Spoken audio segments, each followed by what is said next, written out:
বাংলাদেশে মুসলমানেরা সারা রাত আওয়াজ শোনে, ওয়াজ শোনে, এই কান দিয়ে ঢুকায় আর এক কান দিয়ে বের করে দেয়, আমল করে না। কথা বলেন ঠিক কিনা? আবার কিছু কিছু মানুষ আছে তারা কোরআন শুনতে আসে ঠিকই, আল্লাহর এক নাম্বার সত্য ইল্লা মা তাবা, তারা তওবা করবে ঠিকই, কিন্তু মাহফিলে আসার পর তারা বসে যাওয়ার পর বসে থাকবে ততক্ষণ, কোরআনের সঙ্গে তার মত মিলবে যতক্ষণ, বসে থাকবে না ততক্ষণ, উঠে যাবে তখনই, কোরআনের সঙ্গে তার মত মিলবে না যখনই।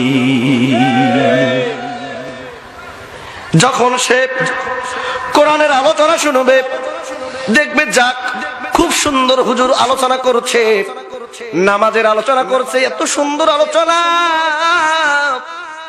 খুব সুন্দর করে শুনবে, জোরে জোরে বলবে ঠিক, জোরে জোরে বলবে সুবহানাল্লাহ, জোরে জোরে ঠিক বলবে, জোরে জোরে ঠিক বলবে।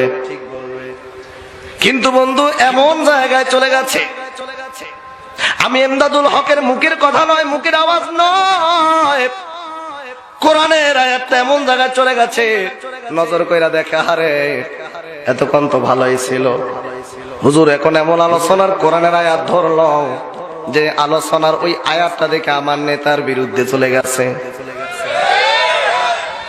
এখন আমি তো নেতার অবাধ্য হতে পারবো না, প্রয়োজনে কোরআনের আয়াতকে কোরবান দেব, তারপর নেতার আদেশ তো অমান্য করা যাবে না। তখন আর আলোচনা ভালো লাগে না,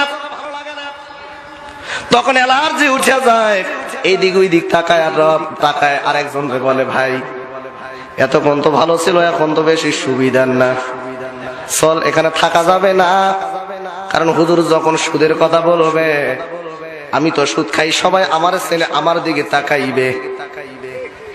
কথা বল না, ওই যে হুজুর জায়গা মতো বাস দেওয়ার আগেই চল ওইটা ওই চায়ের হোস্টেলে যায়, হুজুরে কেমন করে বাস দেওয়া যায় সেই বুদ্ধি আমরা করি।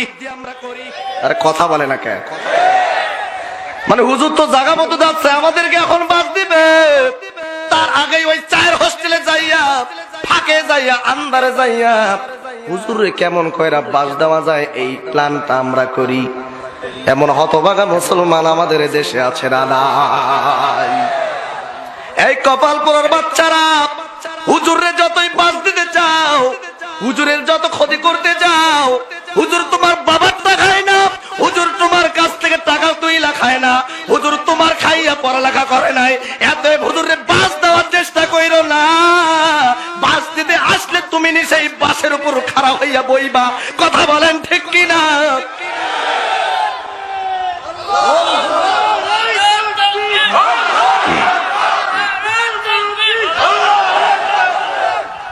আমার বন্ধুগণ খারাপ লাগতেছে নাকি? চলবে আলোচনা? আমার বন্ধুগণ সমাজের কিরকম কিছু কীট পতঙ্গ থাকে কি থাকে না, নিজেরাও ভালো নাই, অন্য 10 জনেও ভালো রাখতে দেয় না, থাকতে দেয় না। কথা বলেন ঠিক কিনা?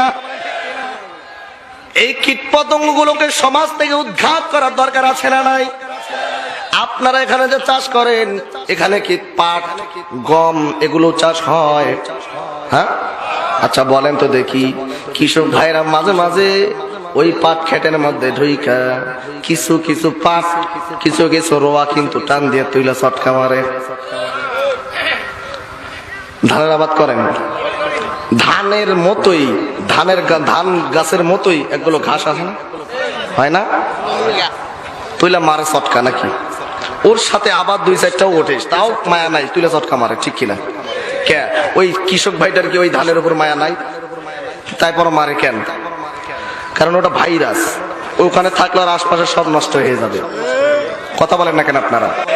এই জন্য প্রয়োজনে সমাজে যেই সমস্ত ভাইরাস গুলো আছে, এদেরকে সমাজ থেকে ঘাট ধাক্কা দিয়ে বের করে দিতে হবে, কারণ এই সমস্ত ভাইরাসের কারণে অন্য ভালো মানুষগুলাও নষ্টের পথে চলে যায়। কথা বলেন ঠিক কিনা? দরকার আছে না নাই? আমরা একটা মানুষের জন্য 10টা মানুষের ক্ষতি হতে দেব? আমরা 2-4টা কীট পতঙ্গের জন্য, 2-4টা কীট পতঙ্গের জন্য এই দেশটাকে দাদা বাবুদের হাতে ছেড়ে দিতে পারি না। প্রয়োজনে আরেকবার যুদ্ধ হবে, দেশ দাদা বাবুদের কাছে বিক্রি হতে দেবে না।